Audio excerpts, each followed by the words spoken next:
Halo para viewers, selamat datang di XY Stories. Banyak sekali ya makanan unik yang ada di dunia ini. Dari segi bentuknya yang akan menarik minat pembeli dan juga rasanya yang enak dan khas. Ada yang rasanya manis seperti kue donat, ada yang rasanya asin seperti bakso, dan juga pedas seperti nasi padang. Ya walaupun gak semua nasi padang itu pedas ya guys. Nah, pastinya kalian udah pernah dong makan makanan yang sudah saya sebutkan tadi. Kira-kira apa yang membuat kalian tertarik untuk membelinya? Pastinya kalian tertarik untuk membelinya karena penampilan atau baunya yang enak. Dan pas dibeli ternyata rasanya juga enak guys. Nah, mulai dari situlah kalian menyukai makanan itu. Dan kalian juga ada yang penasaran gak dengan beberapa pertanyaan yang saya akan sebutkan kali ini? Kenapa bakso itu bentuknya bulat? Kenapa kue donat itu berlubang? Kenapa keju itu ada yang berlubang? Kenapa bungkus pizza itu bentuknya kotak? Dan kenapa nasi padang kalau dibungkus itu lebih banyak? Ya, pastinya kalian penasaran dong dengan pertanyaan-pertanyaan saya barusan. Kalau nggak penasaran, ya kalian nggak bakal ngeklik video ini kan? Tenang para viewers, di sini saya akan menjawab rasa penasaran kalian semua. Oke, langsung aja. Inilah 5 makanan yang punya alasan didesain seperti ini.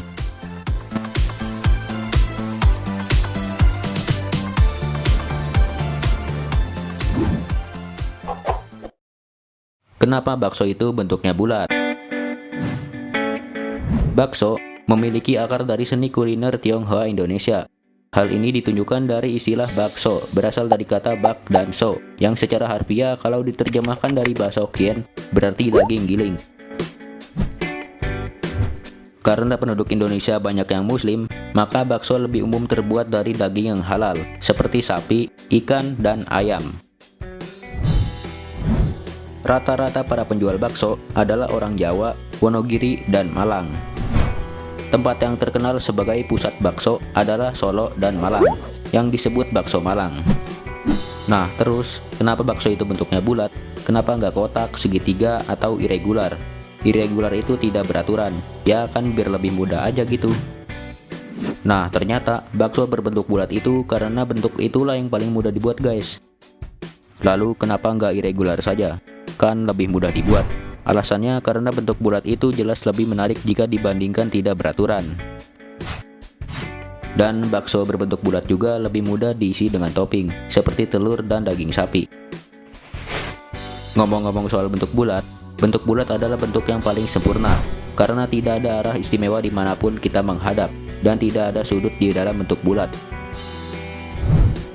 Sekarang sih udah banyak penjual bakso yang membuat baksonya dengan bentuk unik seperti segitiga dan kotak. Kenapa donat itu berlubang? Nah, kita beralih ke makanan manis, yaitu donat. Donat atau donuts dalam bahasa Inggris adalah makanan yang begitu populer pada tahun 1990-an. Setelah gerai waralaba donat asal Amerika Serikat hadir di Indonesia di tahun 1985. Kalau kalian berpikir donat itu berasal dari Amerika, kalian salah guys. Orang Amerika memang mengatakan sebagai penemu donat, tapi hal itu dibantah oleh Belanda. Mereka tidak setuju dengan hal itu. Mereka mengklaim makanan roti goreng empuk dan manis dengan lubang di tengahnya adalah milik mereka. Resep donat pertama kali memang disebut-sebut berasal dari seorang warga Amerika bernama Hanson Gregory pada tahun 1847. Dia mengatakan bahwa dia menemukan makanan itu saat di atas kapal dagang ketika berusia 16 tahun. Namun sepertinya keduanya salah guys. Nyatanya ada dokumen yang menunjukkan resep donat telah dibuat pada tahun 1800. Resep itu dibuat oleh istri seorang dokter yang ternyata dari daerah Hertford di negara Inggris. Nah, untuk alasan kenapa donat itu berlubang, ceritanya gini guys. Ada seorang kapten kapal asal Denmark bernama Hanson Gregory. Sang kapten sering harus menyetir kapal dengan kedua belah tangan karena sering dilanda badai. Nah, jadi ceritanya tuh kapten kapal sedang makan donat. Donat yang ini tuh masih belum ada lubangnya guys. Nah, karena dia harus menyetir kapal dengan kedua tangannya, akhirnya donat itu pun dia tusukkan ke roda kemudi kapal, sehingga kuenya menjadi bolong. Nah, sepertinya itu guys, alasan kenapa Hanson Gregory mengatakan dialah penemu donat. Simpelnya sih, donat yang pertama kali dibuat pada tahun 1800 itu belum ada lubangnya. Kemudian kapten kapal bernama Hanson Gregory lah yang membuat lubang di tengah donat. Ya gitu aja sih menurut saya. Kalau menurut kalian gimana guys? Komen di bawah ya. Kenapa keju ada yang berlubang? Nah, di sini nih siapa yang doyan makan keju? Kalau saya sendiri sih sukanya makan keju manis. Keju adalah sebuah makanan yang dihasilkan dengan memisahkan zat-zat padat dalam susu melalui proses pengentalan atau koagulasi. Proses pengentalan ini dilakukan dengan bantuan bakteri atau enzim tertentu yang disebut rennet.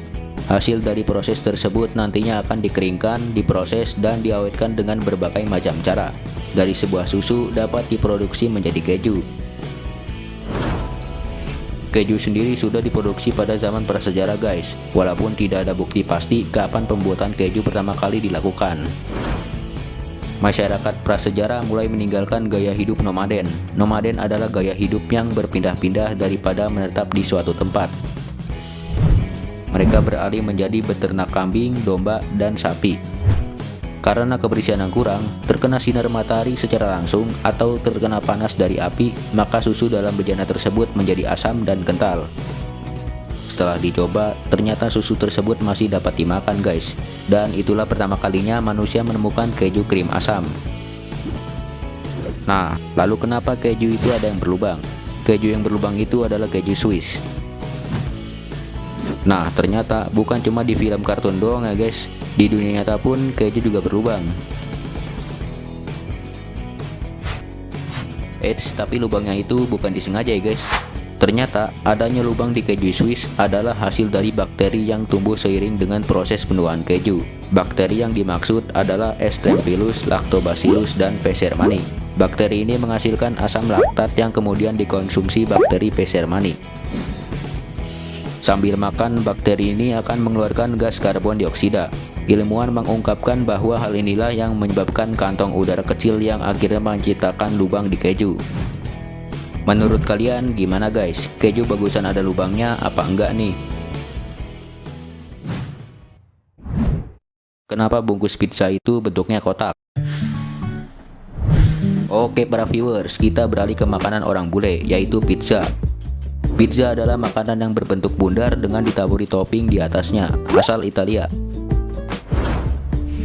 Pizza telah dikenal oleh masyarakat kuno, tepatnya pada tahun 1600-an.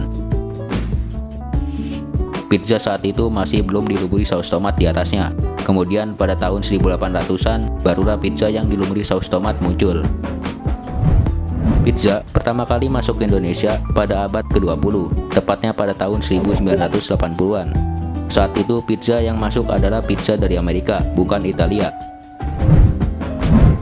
Dulu pizza hanya bisa dinikmati oleh kalangan borjuis, yaitu kalangan masyarakat kelas atas alias orang kaya. Berbeda dengan sekarang, hampir semua orang bisa membeli pizza. Kalau pengen, terus ada duit, ya tinggal beli. Nah, kita lanjut ke pertanyaan. Kenapa bungkus pizza itu bentuknya kotak? Kenapa nggak bundar aja seperti pizzanya? Nah, ternyata alasannya adalah bentuk kotak itu lebih simpel dan ekonomis. Bentuk kotak itu lebih murah dibandingkan bungkus berbentuk bulat. Bungkus berbentuk bundar memerlukan dua bagian, yaitu wadah pizza dan tutupnya, sehingga memerlukan dua kardus yang berbeda. Sedangkan kalau bentuk kotak hanya memerlukan satu kardus yang harus dirakit dan dilipat-lipat saja. Bukan hanya itu, bungkus berbentuk kotak juga lebih mudah ditumpuk dan disimpan di lemari penyimpan. Walaupun sekarang bungkus pizza itu sudah ada bentuk lain, misalnya seperti segi enam, menurut saya tetap bentuk kotaklah yang terbaik. Kalau menurut kalian gimana guys? Kenapa nasi padang kalau dibungkus lebih banyak? Nasi padang. Ya, nasi padang adalah nasi putih yang disajikan dengan berbagai macam lauk khas Indonesia. Padang merujuk pada ibu kota provinsi Sumatera Barat, yaitu kampung halaman orang Minangkabau. Rumah makan Padang amat terkenal di Indonesia, bahkan sampai ke luar negeri, dan disukai oleh berbagai macam kalangan serta berbagai etnis dan bangsa. Penggunaan nama rumah makan Padang sendiri ditemukan di sebuah iklan surat kabar yang terbit pada tahun 1937. Guys, kalian nyadar gak? Kalau kita makan di tempat, porsinya malah dapat dikit. terus kalau dibungkus malah dikasih banyak dong, bener gak? Nah, alasannya ternyata adalah solidaritas. Pada zaman penjajahan, Belanda adalah orang-orang elit yang dapat makan di rumah makan Padang, seperti orang Belanda sendiri dan para saudagar. Hal tersebut membuat pribumi yang memesan makanan tidak bisa makan di tempat, dan akhirnya mendorong penjual untuk memberikan porsi yang lebih banyak. Selanjutnya adalah anggapan bahwa makanan yang dibawa pulang bukan untuk sendiri. Begini, ketika kita makan di tempat, penjual menganggap satu porsi yang dipesan sudah jelas akan dimakan sendiri. Sedangkan ketika dibawa pulang ke rumah, ada anggapan bahwa makanan itu tidak hanya akan dimakan sendiri. Ya, maksudnya dimakan sekeluarga lah ya. Padahal begitu sampai di rumah malah dimakan sendiri dong. Uniknya, hal ini masih dilakukan sampai sekarang. Nah, jadi kalau kalian pengen makan di tempat terus pengen dapat porsi yang lebih banyak, ya kalian bilang aja dibungkus, terus tinggal kalian makan aja di sana. Bener gak? Oke para viewers, segini dulu pembahasan kita kali ini. Jika kalian suka video ini, jangan lupa kasih like video ini dan kalian share juga ya. Oke, see you in next video. Bye bye.